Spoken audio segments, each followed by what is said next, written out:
So, Dan, aka Caribou, has joined us today. So, Dan is Canadian. He's a composer, musician, and recording artist, and he performs under the stage names Caribou, Manitoba, and Daphne. You've released 10 albums since 2001, is that right? I think so, yeah, something like that. And you've won many awards, and you're also a mathematician. And your music has been featured in films and TV, and you now live in Hackney, and you do your music from home using samples and technology to create electronica. And you were at Glastonbury Festival at the weekend, which I'm very, very jealous about. So, welcome, Dan. Thank you for being here. So what we're doing this project. So we've got about 30 children who've been doing this Hackney Young Voices project in William Patten School, Stoke Newington School, and also Stoke Newington, the Shakespeare Walk Adventure Playground. And part of that we were having conversations during the sessions about what the children was really interested in outside of school or even at school. And music was really high on the list, and making music. So a lot of them actually do things at home, and that's not necessarily the music that is taught at school. So the reason for this session was really to give them a chance to hear from someone who's done it. And it's not the same as GCSE music, is it? And find out what it's like to be a professional musician who records and performs and goes on tour a lot. Great. Yeah. Yeah. I just wanted to ask you, when you were like the children are here around sort of between 9 and 13 overall, what were you like at that age, and were you already into music? When I was your kind of age, just looking at you guys, I was the kid who was always like drumming on the table with my knife and fork, or tapping on the table, or doing something. Not really, it wasn't like the music class was super exciting to me, but I was always like excited about listening to music, then it was a tape player, a Walkman that I was listening to music on, or listening to the radio, or excited about what my older sister was listening to, excited about hearing music, and also drumming for sure. I hated playing the piano. I started playing the piano when I was maybe 7 or 8 years old, and I didn't like it at all. I was taking lessons from my mom, and I didn't want to hear my parents tell me what to do. And I didn't really get into the piano until much later. That's kind of my main instrument. But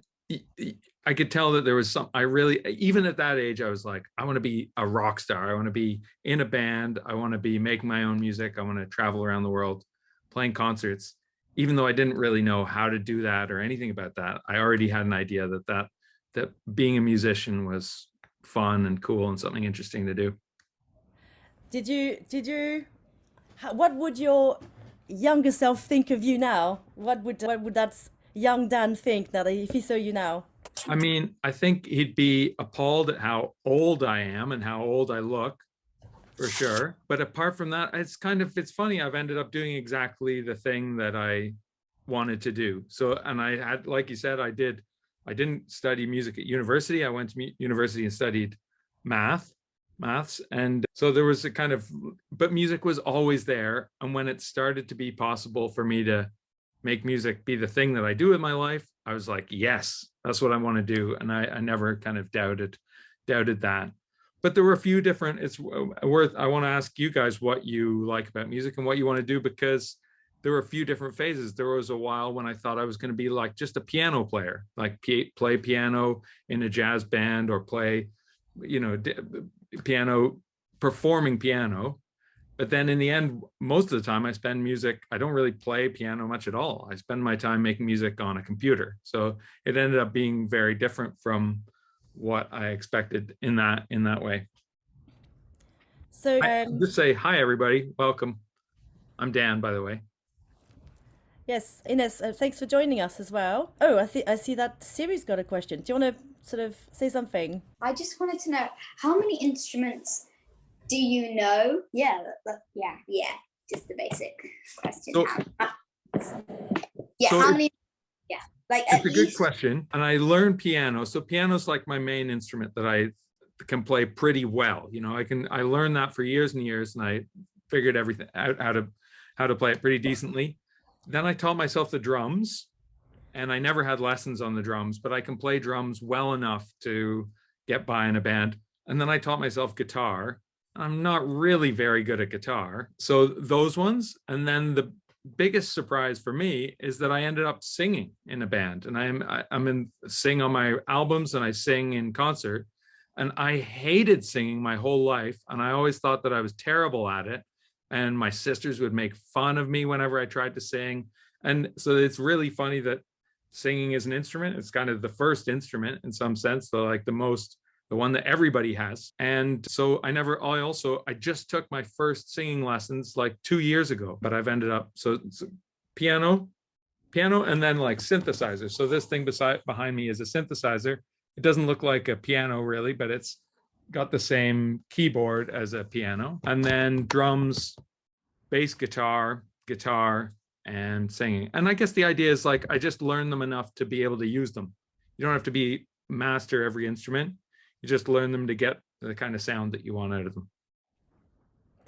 Dan wanted to know, what do you guys play instruments? I play piano, guitar, and ukulele, and she plays. I play piano and I know a bit of cello. I'm not the best at it, but I can do it. I'm not the best at guitar or ukulele. Great. What about you, Ines? I play guitar. And how about Land? I play the piano. And you take lessons? When it comes to cello, I've stopped, but piano, I do sometimes. Piano, guitar, and ukulele, I all practice roughly the same, which is like twice a week for one of them. It's not bad. Yeah, it's not bad. I was going to say, like, there's no magical secret. The way you get better at an instrument is by practicing it. But when I was maybe your age approximately, I didn't practice lots either. And then I found at some point I started taking lessons from a teacher that I really liked. And instead of, this might be different for you, but instead of learning like classical music, I started learning how to play pop songs, like, I don't know, songs like the Beatles and those kind of things. And then I just started practicing all the time when I was like 10 to being a teenager, because all of a sudden it was fun and all of a sudden I wanted to do it. So it can, once music's kind of in your life and once you know a little bit about an instrument, it might come and go. There might be a phase when you're really interested in it, and there might be a phase when you are not doing it so much, and it might be to do with the other things going on in your life that it kind of comes and goes. What do you like listening to? What kind of music do you like listening to? Anybody? Very much like a sort of pop genre person. I listen to like sub-genres a lot, like nightcore, things like that. I listen to a lot of, like, a mixture of metal, not exactly metal, just rock and Japanese songs. Yeah. I'm a weeb. We are both like Japanese. What kind of Japanese songs? Because I'm quite fond of Japanese. Like the theme songs to all the best anime, like Unravel is a song that I've been really into for like a long time, and it's really good. But And how about the other guys, Ines and Land? I just listen to whatever, not really a certain type of music, just listen to whatever I want to listen to. Mm-hmm. So, yeah, no Do you certain have any favorite bands or favorite songs? no, just everything is cool, basically. Yeah, I don't, yeah. That's okay. And Land, how about you? I like pop. And so I guess the thing that I realized at some point was that learning an instrument's one thing, but I was listening to music and I was like, how did they make that? What is that? Like, how did they make that sound? How did they combine all those sounds together? How did they turn the kind of performing an instrument? Some songs you listen to, it's just somebody singing, playing an acoustic guitar and singing. And you're like, well, okay, I kind of understand how they made that. They put a microphone in front of somebody singing and playing guitar, maybe a couple microphones, but it's like you can imagine how that performance turned into something that you listen to on YouTube or Spotify or whatever. But then there are other pieces of music that are so intricate or have such a different combination of sounds, maybe some of the sounds you don't even know what instrument it is. And it was at the point when I started listening to like electronic music, dance music, I guess, when I was an early teenager, and a friend played me stuff that I was just like, I don't even know how that was made. I don't know who made it. I don't know how it was made. I have no idea. And that was the thing that was really interesting to me. Do any of you have or know anybody like at school? Have you been introduced to like making music on GarageBand, or the idea of making music on a computer or recording music somehow? Is that being something that you do in school? Not really. Not yet. Okay. Well, that's interesting because that's what I guess what's interesting is you do a lot of music at home, and Mm-hmm. so you do a lot of music yourself. Mm-hmm. So although when you were describing, how layered or how intricate or complex the music can be, I certainly relate to that because when I was I mean, I'm a massive music nerd, by the way. So this is really, I feel very happy to be having this conversation. But I was really, really bad at, I didn't really do music education. So I really knew very little about the different instruments, and music was like magic to me in Mm-hmm. so many ways. So what you're describing feels like that to me. And so, yeah, in a way, what you do musically, that has that element of magic to me. It's like I don't really know how you do it, so I'd love to hear more about your process basically, and how you work and how you create your songs. And Uh-huh. when did you do your first song? What was the first song you wrote? So I guess when I was about, how old would I be, in like 13 or 14, I got a synthesizer, which is a kind of keyboard instrument, looks like this kind of thing. It's got, a piano, like a keyboard, like a piano, but it can make a whole bunch of different kinds of sounds. And I got a way of recording that. And I started making songs that were layering them on top of each other.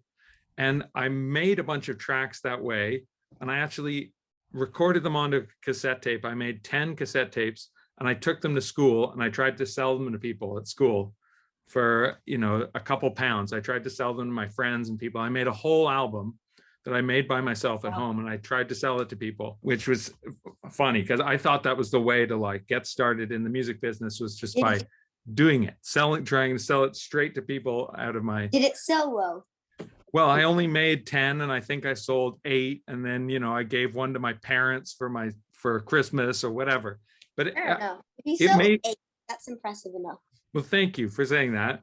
Do you still have But it?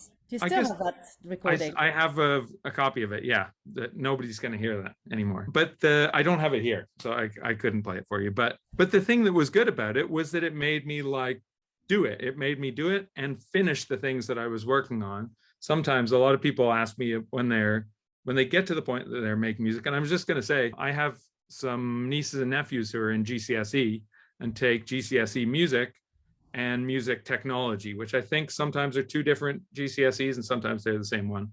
And they do start doing the thing that I wish at school they'd had, making music as a kind of topic rather than just learning scales and learning theory and all that stuff. And so now they do have that as part of school, and kind of at that age where you're doing GCS. I don't know what is that age, Catherine? That's 15, 16? Yeah, 15, 16. So but you start studying like from year 10, really. That's sort Okay. of aspect. So yeah. Okay. 14, So 15.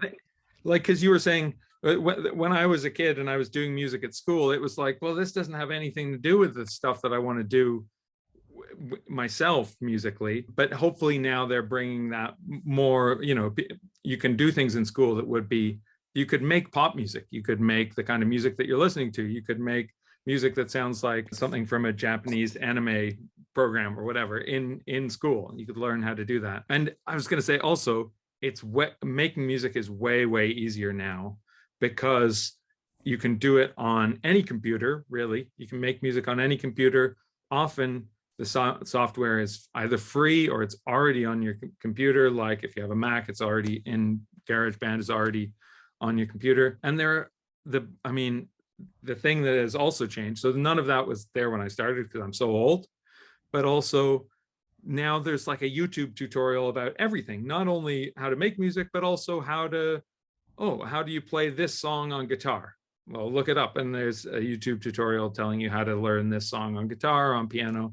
I think that is a really wonderful thing I still learn things that way. Oh, how do I use this new keyboard that I got or new instrument that I got? I watch YouTube tutorials about it. It's amazing that there are those people that are interested in sharing how things work as well. So And there's some brilliant apps, like there's Musician. yeah, So I'm a big fan when it comes to, I'm really musical, but I'm not a musician, I would say. But Musician was great because you can sort of learn songs and you can sort of do things that way using a real instrument and using an app. But any of your children, have you written songs?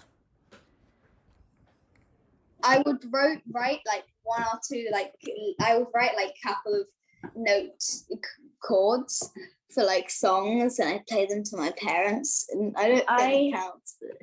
No, I that does, once yeah. wrote like a what do you call it? Like, you know, in music, like a line in writing in music, like 4 bars essentially. And then I named it like the execution or something, and I was like 10, and it was in like it was in like D minor, and it actually sounded quite good, but it was really short. I was proud of myself, and it's somewhere. I don't know where it is. Do you remember what it sounded like? Yeah. But it's all right. I'm not going to put you on the air. I'm not going to bludge you. But that's interesting because do you find that happens sometimes, Dan, that you might have like a start of something and sometimes it turns into a song, or sometimes that's worth saying actually, that pretty much every piece of music that I ever make just starts as like a 4 or 8 bar loop.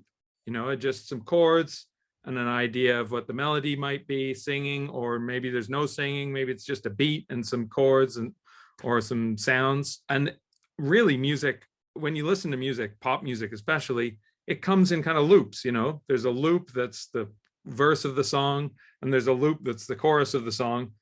Quite a lot of the time it's the same loop with a different melody being sung over the top.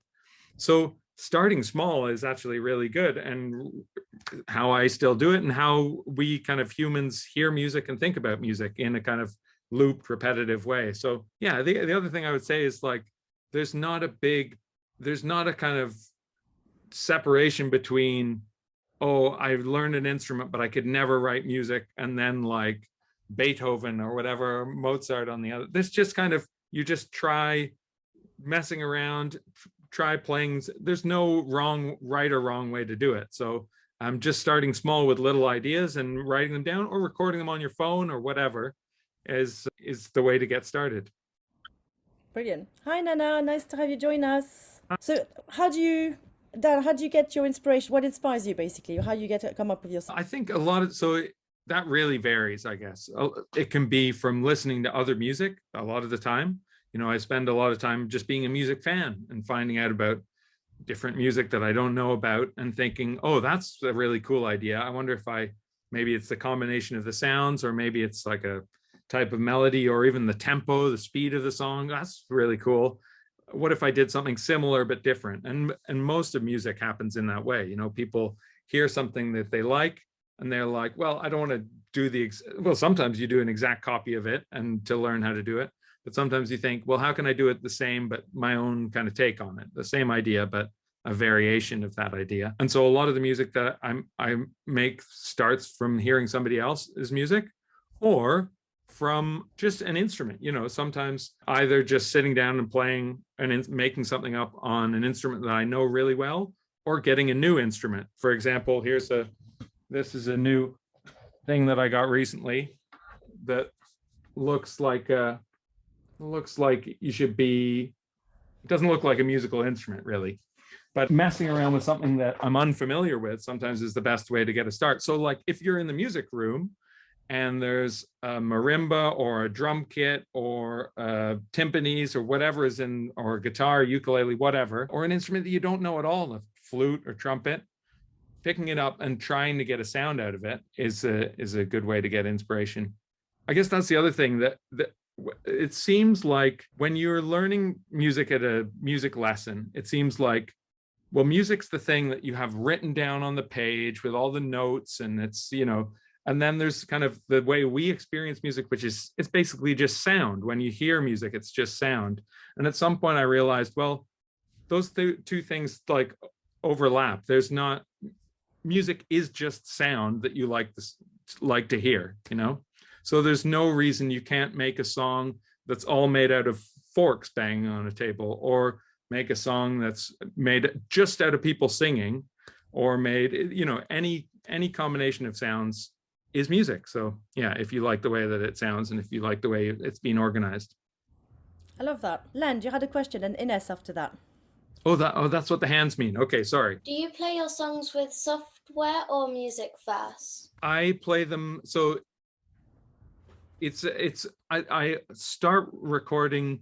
There's no like sitting down and writing a song and then recording it. It all just happens at the same time. So whether the first idea sometimes is a drum beat, and then the first thing I might do is record a drum beat, or the first thing I might do is play something on some software, or the first thing I might do is record a melody onto my phone, and then I'll just add things around that and build it. But there's some people would like write a song maybe with a guitar and singing, or a piano and singing, and then they'd figure out how to record it and what sounds they want. With me, I just do it all at the same time. It's all a kind of draft that gets closer and closer to the thing that I want. So a thing that I've heard the children talk about a lot is because a lot of them do things like video or animations, and they sometimes use music. Mm-hmm. They're always like, oh, we need to keep it private because of copyright. Uh-huh. They're quite worried about that. And but you use a lot of samples, don't you, from stuff that you like? So how does that work? How do you get permission to do stuff like that?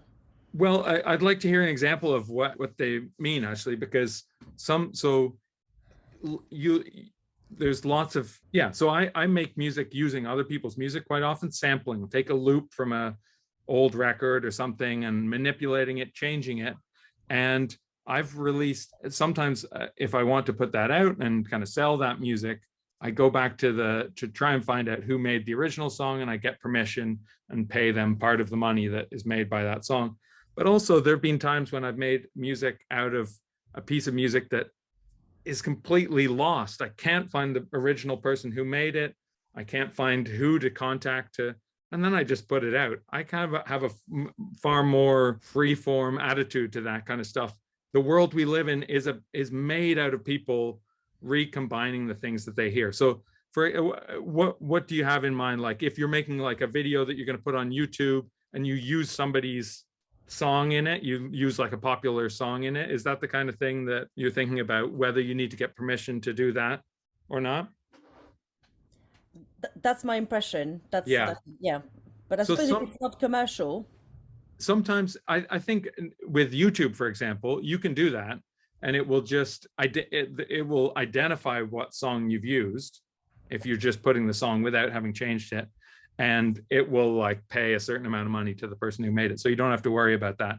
But so there are certain things, like if you tried to take somebody's popular song and put it up on Spotify or whatever yourself and sell it, then it would get taken down. So there's different kind of contexts. Yeah. Okay. We've got two hands up here. Yes, Ines, you're next. What's your favorite sound or instrument to use in your music?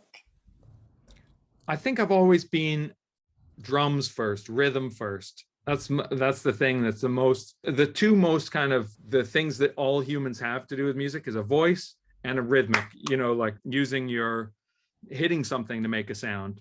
And that's always been the thing that has been the most immediate to me, or the most exciting, has been playing drums or making a drum beat. I've got you can see here, there's this kind of thing that when it's turned on, you can hit different pads and make different drum sounds and kind of it's like a kind of drum machine. You can put together a drum beat that way. And that's where a lot of the excitement in music comes from for me. A lot of the music that I make is for people to dance to as well. So the kind of drum sounds and things are the thing that adds that excitement to me.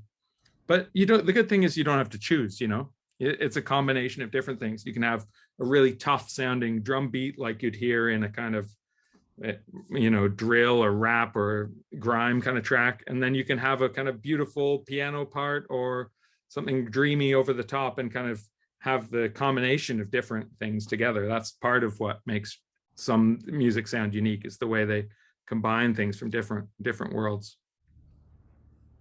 Brilliant. Nana, what did you want to ask? What's your type of favorite music? What's my type of favorite music? So that's a tough question for me. I know I asked, but just before you came on the call, we asked everybody, and it's not a fair question because I didn't answer it myself. So I'm glad you asked. Oh, it's very hard to choose. I think I like, look, can I have two answers?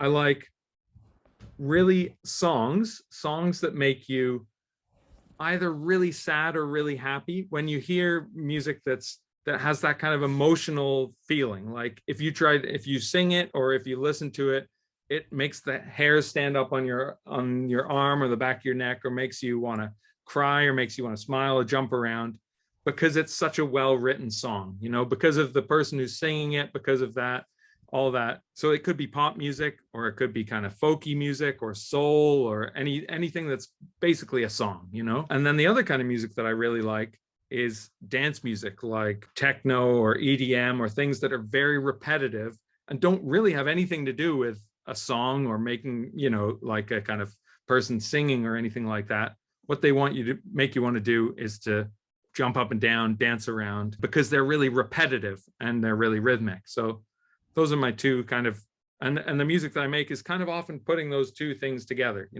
those two different worlds, the kind of songwriter world and the dance music world, and put them together. Does anybody know anybody who is, or does anybody want to be a DJ? Know somebody who is. Okay, who's that? One of Mum's friends, but I don't remember their name.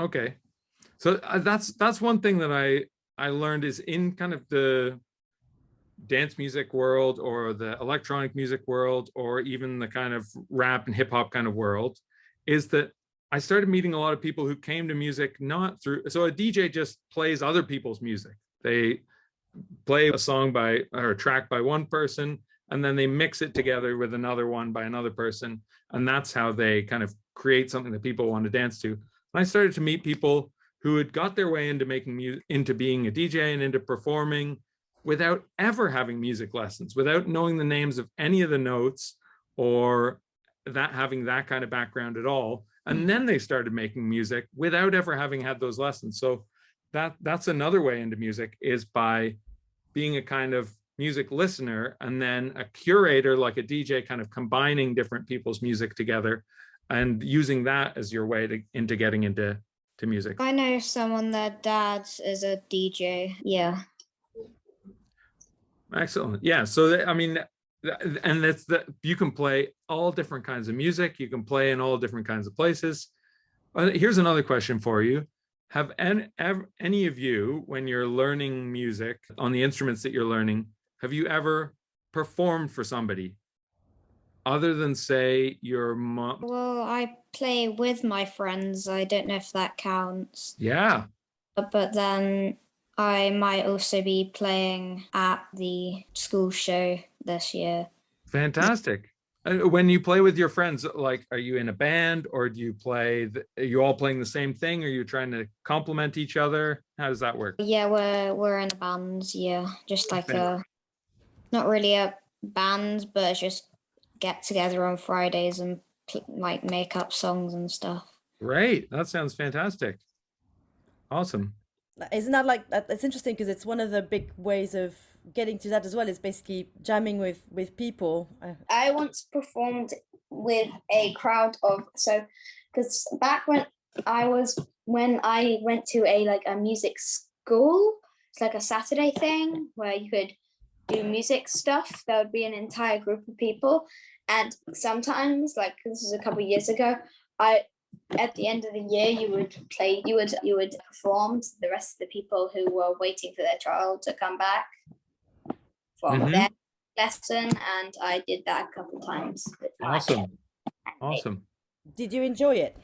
Yeah, I actually really enjoyed it. Yeah. I performed with my year 3 teacher. Nice. In your year 3 teacher in school? She's still there, but she's not my teacher anymore. Yeah. And can I ask, and also don't forget to include, like, if you've been in a choir at school when you were younger or anything like that.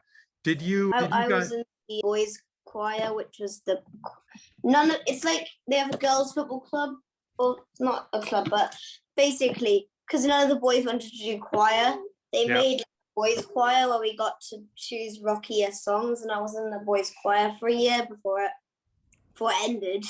I'm in the Steel Pans. Ah. And Nice. we're performing on Tuesday for music, like a school's music festival at the Round Chapel. Wow, yes. So, yeah. I've been to Awesome. the festival. You might have been there too, Dan, with Zola. I've been there. Yes, those are some of my favorite performances when the schools get in there. I've got 2 kids. That's what Catherine's saying, who've been in choirs and bands and stuff.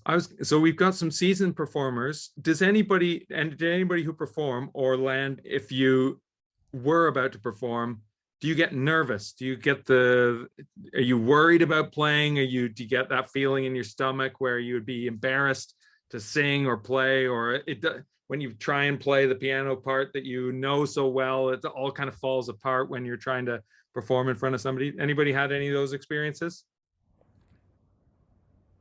No? I mean, this wasn't exactly when I didn't put my hand up, but this wasn't exactly when I was performing music, but it's a very funny story.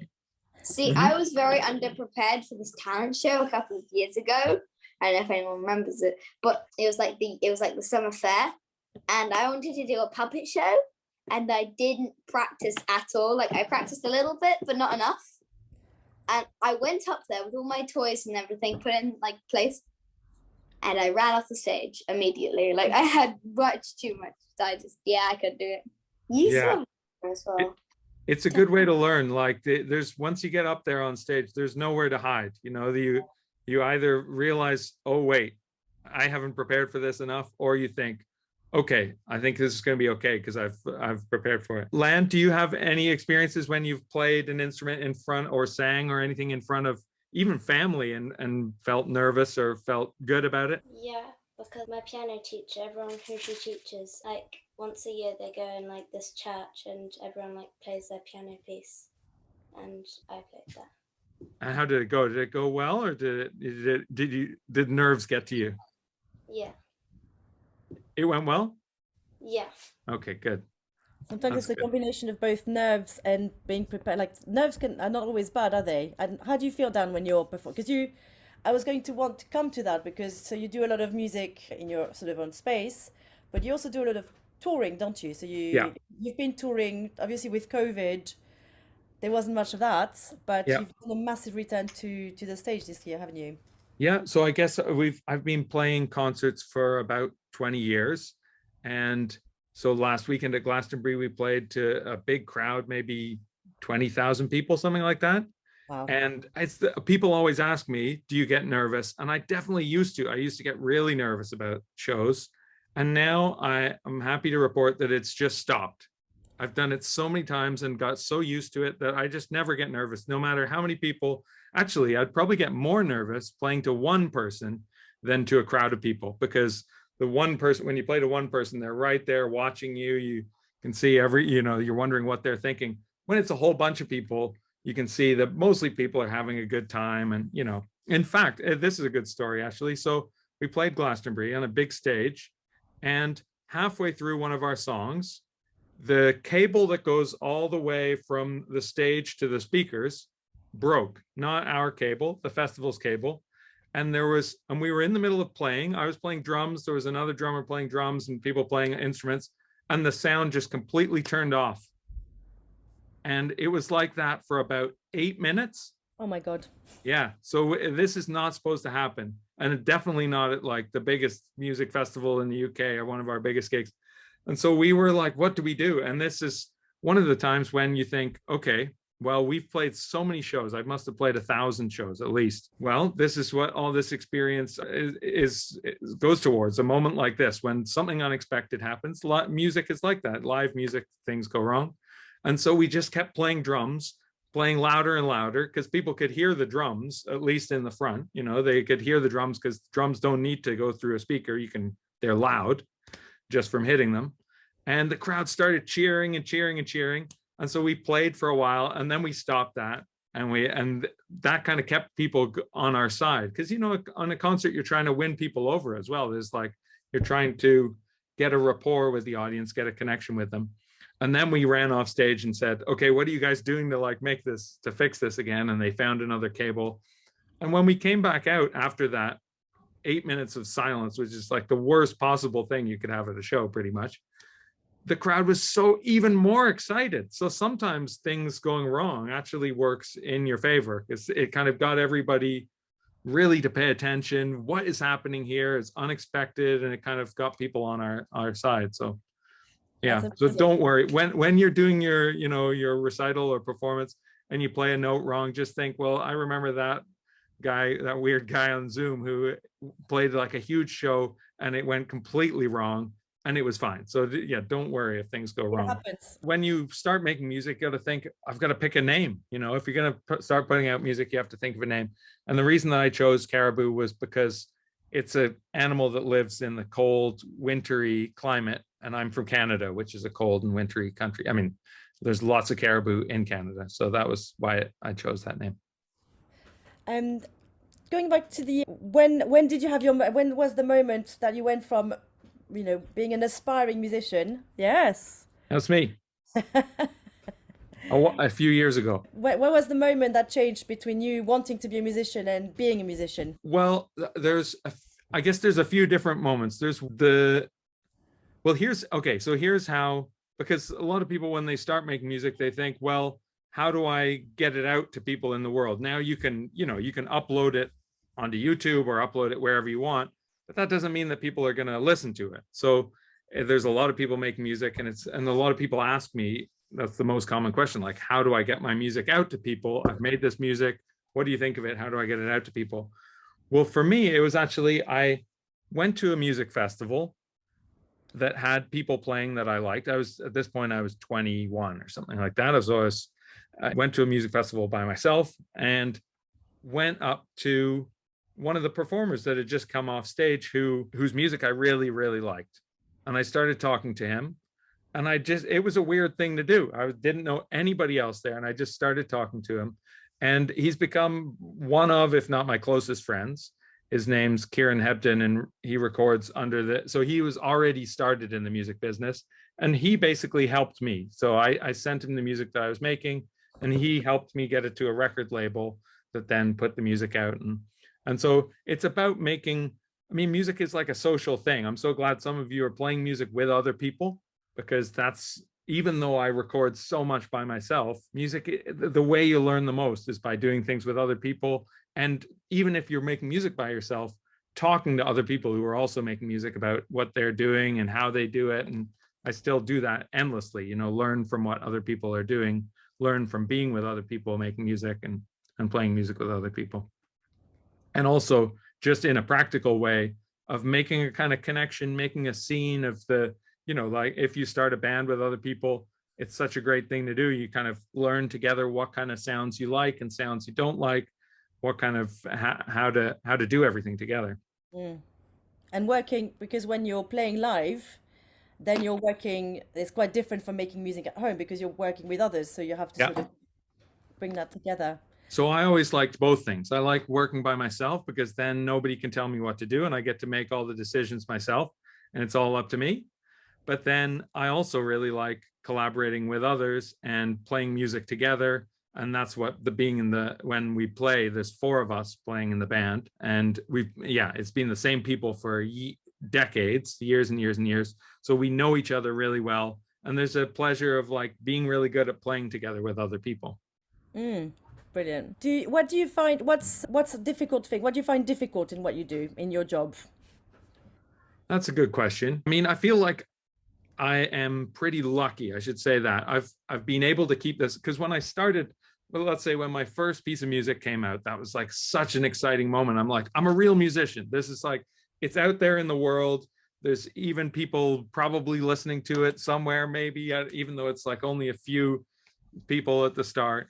I felt like, okay, I'm really doing this now. But then the whole time I thought, well, yeah, but people like, people are fickle with the music they like, or the way the music industry works. So I thought, I'll enjoy it for now, but it could go away at any time. And I've been really lucky that it hasn't gone away. It's just kind of kept building and building over all these years. I feel like that is the thing that people that I I've kind of got past that, but that's the thing that people starting out get most anxious about. They get most anxious about, oh, I've put out one piece of music, but then it's been 6 months and I haven't put anything out and people will have forgotten me, and et cetera, et cetera. And I always try and say, don't worry too much about that. It's a natural thing to worry about, because obviously it makes a big difference whether, you can keep doing the thing you want or it goes away. And that's probably the most common concern that I hear amongst other musicians. But I always think people don't forget, music has a really emotional quality. You'll probably remember the songs that you're listening to. Well, you will. The songs that you like right now, when you put them on when you're a grown up, years and years from now, you'll be like, oh, wow, that really takes me back to the time when I was the age you are now. Music has a great way of connecting with people, so people won't forget about, if you do something people like, they won't forget about.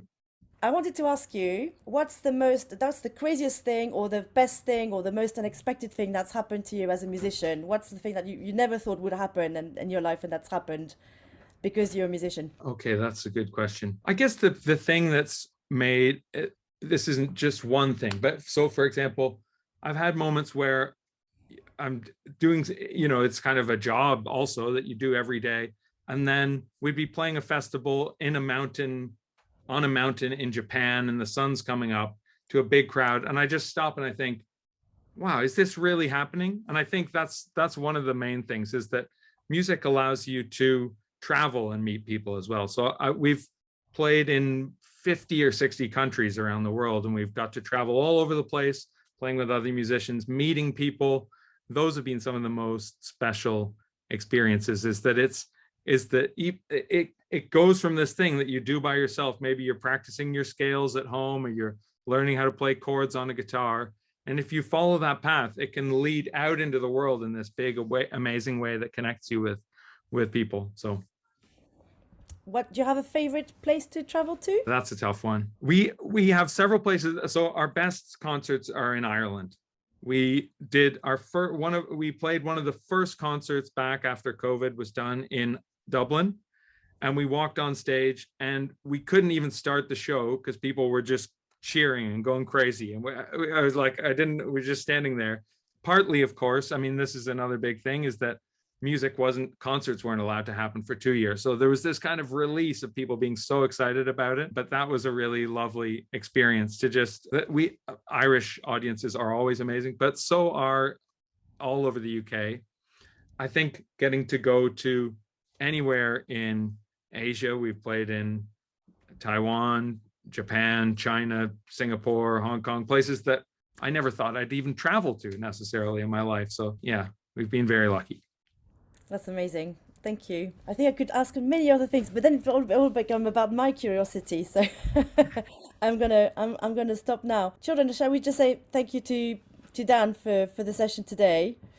And I mean, I hope that's been some inspiration as well. But it's great to hear that you're all musicians in some form as well, and it makes me quite happy for the future, in a way, to know that you are all doing things like that. And I would love to know what songs you do and hear them at some point. Yeah, thank you guys for listening, and just keep doing what you're doing. It's just one of those things that you keep doing it and you just will get better, and more doors will open, and you'll find more avenues. Music opens up lots of wonderful opportunities for people. So fantastic. Dan, yeah, what is your biggest / favorite song you have done? that I've done?